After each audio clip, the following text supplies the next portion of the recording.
Cette semaine, le président américain Trump est retourné au Moyen-Orient pour une tournée historique. Un voyage qui a redéfini les liens économiques et géopolitiques dans toute la région. Des accords d'une valeur de près de 1 000 milliards de dollars ont été signés et je dois dire que la majorité de ces accords profitent au complexe militaro-industriel et à l'intelligence artificielle. Il n'est pas surprenant que les plus grands PDG américains faisaient partie de cette délégation de haut niveau, ce qui, dès le départ, indiquait que ce voyage était autant axé sur les affaires que sur la géopolitique. Gardant cela à l'esprit, passons rapidement en revue les principaux événements et les plus gros contrats conclus par le président américain Trump et l'élite du Moyen-Orient.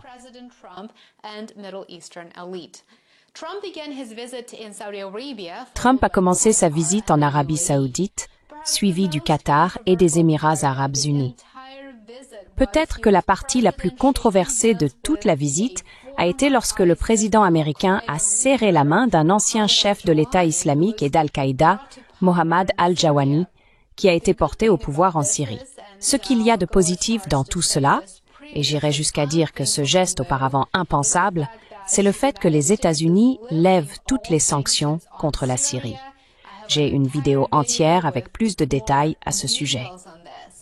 Ces sanctions avaient été conçues comme un moyen de renverser le gouvernement de Bachar al-Assad et étaient extrêmement brutales. Elles ont été imposées par les États-Unis et l'UE pendant plus d'une décennie.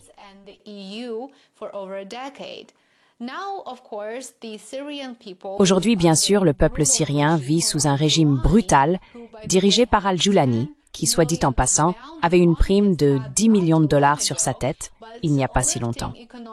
Mais la levée des sanctions économiques et financières devrait, espérons-le, aider la population syrienne.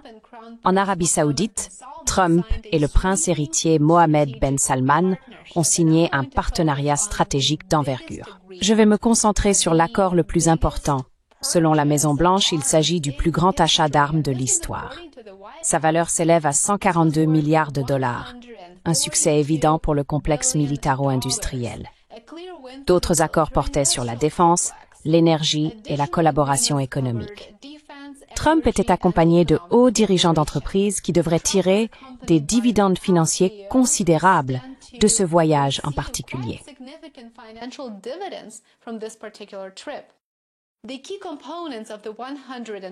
Les principaux éléments de la vente d'armes de 142 milliards de dollars sont les suivants. L'Arabie Saoudite achète des avions de transport Lockheed Martin C-130. L'accord comprend l'acquisition d'avions de transport C-130, ce qui devrait améliorer les capacités logistiques de l'Arabie Saoudite. Il inclut également des missiles et des radars. L'accord englobe l'acquisition de systèmes de missiles avancés et de technologies radars afin de renforcer l'infrastructure de défense saoudienne. À cela s'ajoutent les drones MQ-9B, utilisés pour étendre les capacités de surveillance et de reconnaissance de l'Arabie Saoudite, et enfin, mais non des moindres, les avions de chasse furtifs F-35. Cet élément particulier de la liste de souhaits de l'Arabie Saoudite est bien entendu très délicat.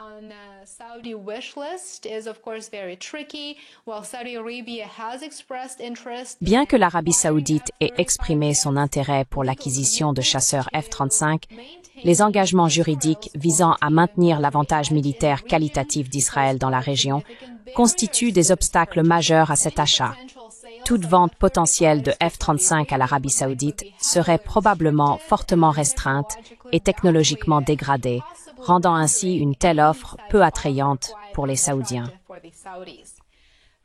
Trump a également encouragé les investissements saoudiens aux États-Unis, cherchant à s'appuyer sur l'engagement de 600 milliards de dollars déjà promis. MBS a précédemment déclaré qu'il n'excluait pas de nouveaux accords atteignant 1 000 milliards de dollars, bien que cela reste à confirmer. L'étape suivante après l'Arabie Saoudite était le Qatar. Au Qatar, l'attention s'est portée sur l'aviation et la défense.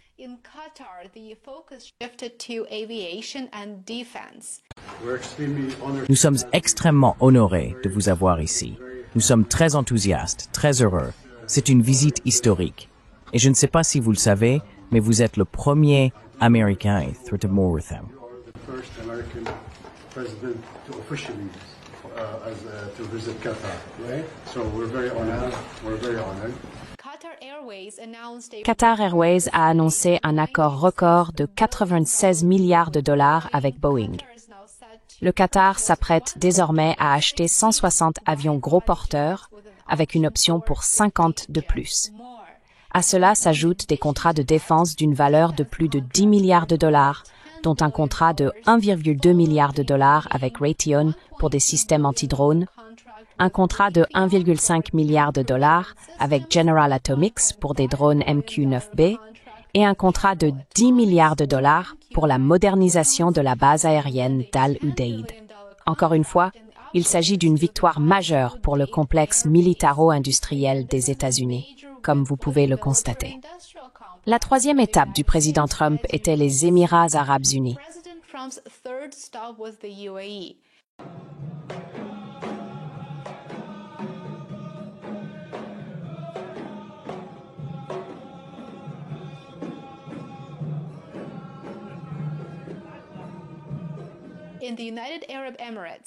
Aux Émirats arabes unis, l'attention était portée sur l'intelligence artificielle. C'est là que le PDG de Nvidia, qui avait accompagné Trump depuis le tout début de ce voyage, a fait d'importantes annonces lors du forum d'investissement qui s'est tenu à Riyad au début de ce périple.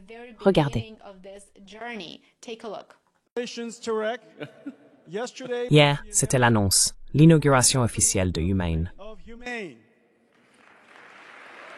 Merci beaucoup. Nous sommes ravis de collaborer avec vous.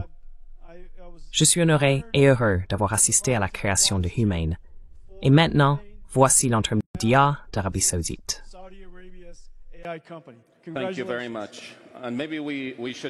Merci beaucoup.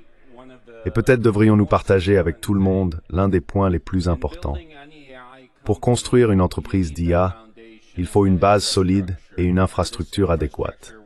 Cette infrastructure repose en grande partie sur des chipsets avancés et une puissance de calcul accélérée. Aujourd'hui, nous annonçons le déploiement de 500 MW avec Nvidia. C'est une initiative vraiment majeure pour le Royaume. Et je voulais que Jensen vous donne un aperçu de l'innovation que Nvidia à l'Arabie Saoudite et à l'écosystème mondial de l'IA.